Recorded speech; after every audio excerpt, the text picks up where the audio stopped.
Well, spending cuts and confusion. Do federal workers have to email Elon Musk by midnight to keep their jobs? Tonight, the president doubled down on that demand, and new at 10, the plan to slash and save having an unexpected impact hundreds of miles away from the White House. Our David Schuman is in the newsroom to explain. David?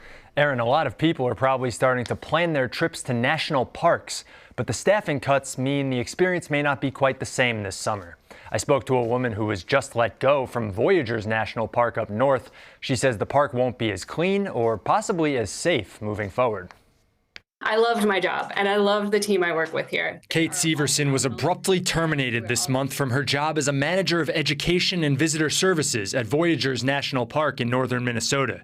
She had to tell one of her employees he was being let go as well. Both of us uprooted our lives within this past year, moved across the country. He had a family he's trying to support, and he had a mortgage. Kate was in her job just 7 months, but she's far from inexperienced. She was a park ranger for years in Texas and Colorado. Since she was still probationary, though, at Voyageurs, she got the axe as part of President Trump's cuts to the federal workforce. Now I'm negotiating for the people of the United States, so we're doing a great job of it. I will say we found it'll be hundreds of billions of dollars of waste and fraud. About 1,000 employees with the National Park Service have been fired, about 5% of the agency.